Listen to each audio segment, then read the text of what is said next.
پھر زبور میں جو لکھا گیا تھا وہ یاد دلایا کہ ہم نے زبور میں تحریر فرمایا ان الارض یرثھا، کہ اپنے نیک بندوں کو زمین کا وارث بنائیں گے. یہ کس کے لیے ہے؟ یہ اس کے لیے ہوگا جو نیکوکار ہوں گے. پھر فرمایا کہ یہ قرآن اور یہ نبی صلی اللہ تعالی علیہ وسلم یہ نفی ھذا لبلاغ لقوم عابدین، کہ یہ تبلیغ جو ہے یہ عبادت گزاروں کے لیے ہے. اور پھر وہ مشہور آیت اور وہ مشہور اعلان وما ارسلناک الا رحمۃ للعالمین، کہ ہم نے آپ کو سارے عالمین کے لیے رحمت بنا کے بھیجا ہے. پھر اس کے بعد یہ فرمایا کہ اللہ تعالیٰ یہ جو اختلاف کرتے ہیں اس کے فیصلے فرما دے گا. اور یعنی کہا جاتا ہے کہ ربکم بالحق، نبی کی یہ دعا کہ اللہ حق کے ساتھ فیصلہ فرما. پھر فرمایا کہ ہمارا رب ہی بہترین مددگار ہے. اور جو یہ کہتے ہیں بات ایسی نہیں ہے، بلکہ ہمارا اپنا رب مددگار اور یہ فیصلہ ہو جائے گا. یہاں سورہ انبیاء ختم ہو جاتی ہے اور پھر سورہ حج شروع ہوتی ہے. تو چونکہ سورہ انبیاء میں ایک تسلسل چل رہا ہے بات کا، تو اب بات یہاں سے شروع ہوتی ہے کہ اے لوگو، اب ایمان والوں کا ذکر نہیں ہے، اے لوگو اپنے رب کے عذاب سے ڈرو، قیامت کا زلزلہ بہت ہولناک ہوگا. اور کیا ہوگا کہ جب قیامت واقع ہوگی تو ہر دودھ پلانے والے کے ہاتھ سے بچہ چھوٹ جائے گا اور ہر حمل ضائع ہو جائے گا. اور تم یہ محسوس کرو گے کہ لوگ نشے میں ہیں. وہ نشے میں نہیں ہوں گے، وہ عذاب میں گرفتار ہو چکے ہوں گے. وَمِنَ النَّاسِ مَن يُجَادِلُ فِي اللَّهِ بِغَيْرِ علم، جو اللہ کے معاملے میں بغیر علم کے لڑتا ہے وہ شیطان کی اتباع کرتا ہے، اور جو روگردانی کرے گا اس کو یعنی عذاب میں گرفتار کر دیا جائے گا.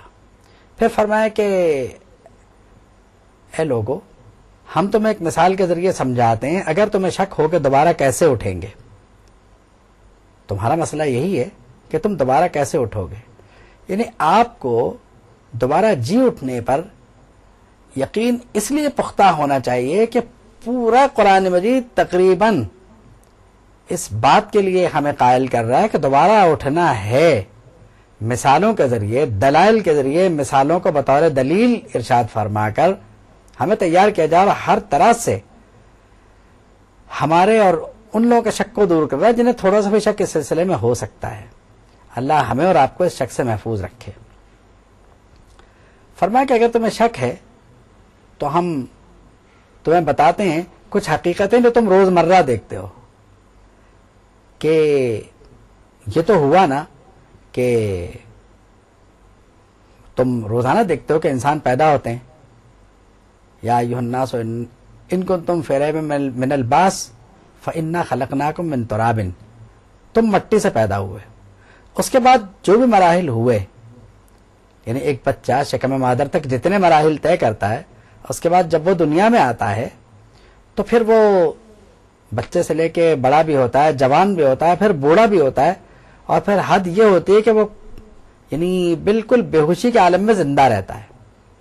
جب اتنے مراحل اس نے طے کر لیے تو اب موت ہی تو آنی نا، اس کا اٹھانے میں کیا ہے، اس کو اٹھ جائے گا. پھر فرمایا کہ وَمِنَ النَّاسِ مَن يُجَادِلُ فِي اللَّهِ بِغَيْرِ عِلْمٍ وَلَا هُدًى وَلَا كِتَابٍ مُنِيرٍ. یعنی جو لوگ بغیر علم کے اس معاملے میں لڑتے ہیں تو نہ تو وہ روشن کتاب کو دیکھتے ہیں اور نہ ہی وہ ہدایت حاصل کرتے ہیں.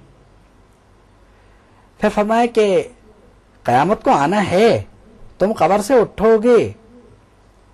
وَأَنَّهُ يُحْيِي الْمَوْتَ، وہ مردوں کو زندہ کرے گا. وَأَنَّهُ عَلَىٰ كُلِّ شَيْءٍ قَدِيرٌ وَأَنَّ السَّاعَةَ آتِيَةٌ لَا رَيْبَ فِيهَا، وہ ہر شے پہ قادر ہے اور قیامت بلا شبہ آ کے رہے گی، اور لوگوں کو قبروں سے بھی اٹھنا ہے. پھر فرمایا کہ جن کو لوگ اللہ کے علاوہ پکارتے ہیں، نہ وہ نفع دے سکتے ہیں نہ نقصان. یہ کھلی گمراہی میں ہیں. اور یہ بھی ارشاد فرما دیا کہ اللہ رب العالمین کسی پہ ظلم نہیں کرتا، یہ لوگ خود اپنے پہ ظلم کرتے ہیں. پھر اگلے رکوع میں یعنی اہل ایمان کو تسلی دی جاتی ہے کہ اہل ایمان کو جنت میں داخل فرمایا جائے گا اور وہاں ہر فیصلہ انصاف سے ہوگا. اور کافر کیا سمجھتے ہیں کہ اہل ایمان کی مدد نہیں کی جائے گی، ایسا نہیں ہوگا. یعنی اس رکوع میں تقریباً وہی سارے مسائل جو پہلے سے چل رہے ہیں، اکثر و بیشتر جو آ رہے ہیں وہ پھر سے زیر بحث آ رہے ہیں. انداز بدلا ہوا ہے. اس کے بعد یعنی لوگوں کو بہت طرح طرح سمجھایا گیا اس میں، اور فرمایا کہ یہ لوگ جو کچھ بھی کر رہے ہیں تو ہم ان سے یہی کہیں گے کہ اب عذاب کا مزہ چکھو، یہ آگ ہے، اب اس میں جلو، اب جلنے کا مزہ چکھو. پھر اگلے رکوع میں ان لوگوں کی مذمت کی گئی جو مسجد حرام کی توہین کرتے ہیں، اور وہاں پر طرح طرح کے مسائل پیدا کرتے ہیں. تو فرمایا کہ جو اس میں عبادت سے لوگوں کو روکتے ہیں اور جو اس میں الحاد یعنی کافرانہ سرگرمیوں کو فروغ دیتے ہیں، تو وَمَن يُرِدْ فِيهِ بِإِلْحَادٍ بِظُلْمٍ، اور یہ سب کچھ وہ ظلم کی وجہ سے کرتے ہیں، تو ہم ان سے قیامت کے دن فرمائیں گے کہ نُذِقْهُ مِنْ عَذَابٍ أَلِيمٍ، قیامت کو ہم انہیں عذاب چکھائیں گے. اور یقیناً مسجد حرام کی بے حرمتی کرنے والا اس دنیا میں بھی ذلیل و خوار ہے اور آخرت میں بھی ذلیل و خوار ہے. پھر حضرت ابراہیم علیہ السلام کا ذکر ہے، اور اس ریفرنس سے، اس حوالے سے جو بات کی گئی وہ یہ ہے کہ حضرت ابراہیم علیہ السلام کو تعمیر کعبہ کا حکم دیا تھا کہ وہ حضرت اسماعیل کے ساتھ تعمیر کعبہ کریں.